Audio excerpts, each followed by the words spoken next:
the street from where I lived. And when I saw it, it come just like a tidal wave had come over across the ground.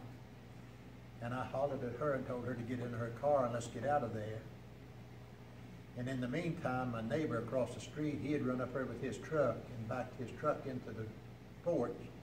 And his wife and 2 children jumped in the back of the truck and come out and followed us out as we came out.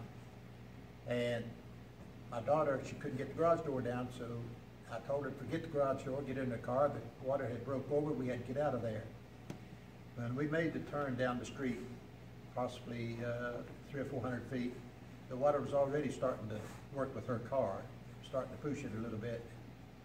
So we got back up to City Hall, and there within 20 minutes, half an hour maybe, there was no way he was going to get back anywhere around where we were. It eventually finally quit raining, but by that time the houses were moving.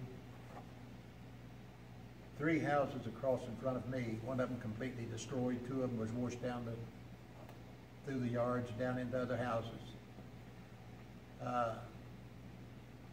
Houses below me were destroyed. One house, two ladies, 2 girls was in the upstairs, they were trapped. They had to, people worked and got them out. We were able, the next day, my son-in-law and my grandson and some others, we was able to get back to the house. When we got there, couldn't get the door open.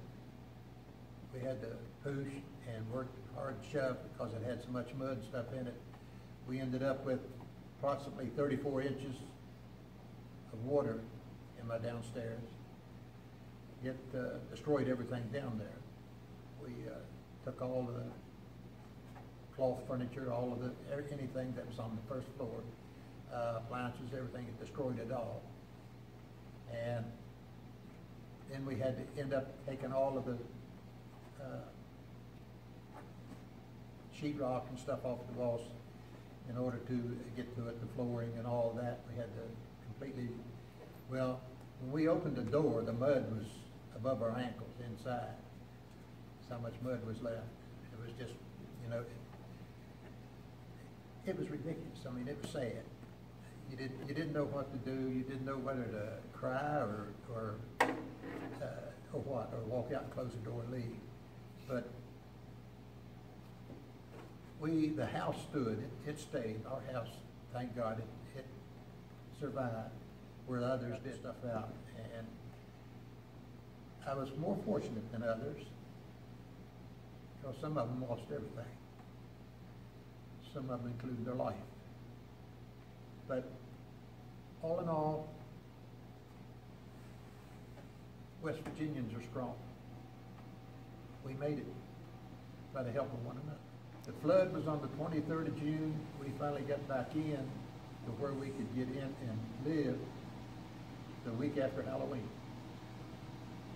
And we've been working ever since. And in the meantime, they have got houses built back across the street, those that lost, and they're able to get back in theirs, in homes that they built for them.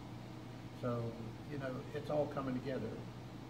But it's been a siege, and I mean, it's been hard on stress, been hard on mind, been hard on bodies. It just, Eddie, got to where you didn't know what son-in-law. to take.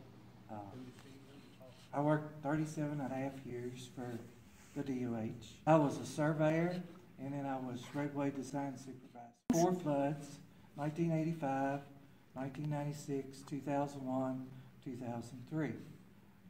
Just never thought it would happen to my family. White Sulphur is a little bit different situation than like 1985.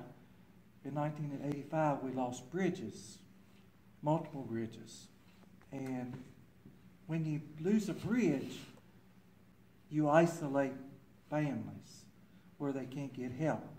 White Sulphur was fortunate that In their situation, they lost a little bit of roadway, but they didn't lose any bridges, which means that help can get to you. Being through the floods, you learn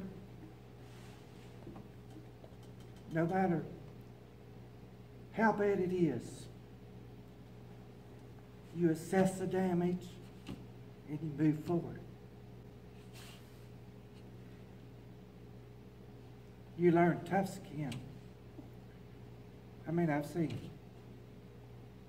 trees that stand as tall as I am go through houses.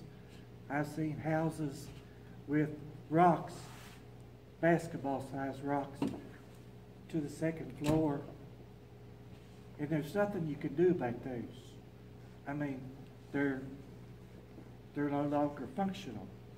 But anything that you see that you can rebuild, you go from that point.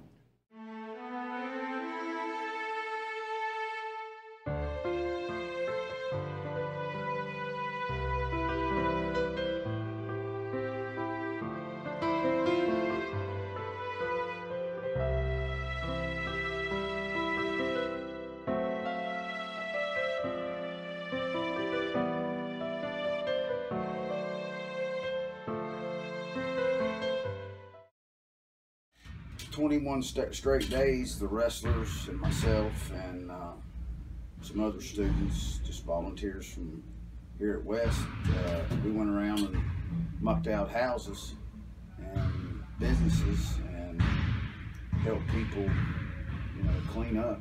And I felt like we did a really nice service for the community. And about every day I had between 10 and 15 or 18 kids show up, and we worked from 7 or 8 o'clock in the morning till up until 7 or 8 at night, and we delivered water and food and just tried to help any way that we could. And I think there was a lot of people in the community pretty appreciative of it. And I was really proud of how hard the kids worked.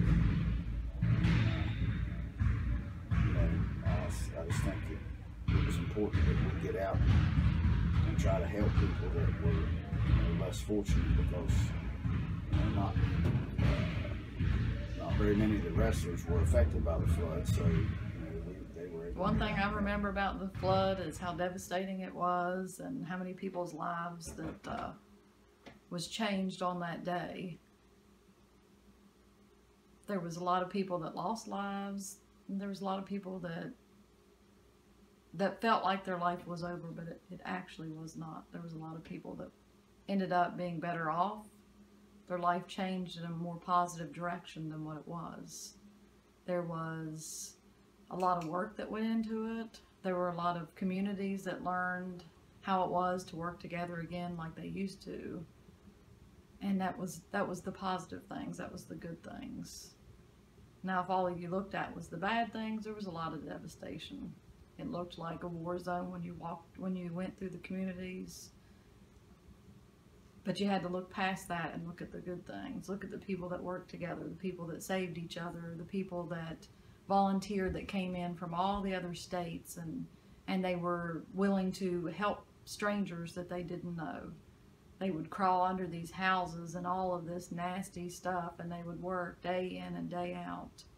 They would be sleeping in a church on a cot somewhere with people that they didn't know. And those are the people you have to remember, all those people that were willing to come in and help. The people in the community that didn't speak before the flood happened, that now they were helping each other and doing all the good things. That's what I remember most about the flood. I try not to remember the devastation, but all the good things that happened from it.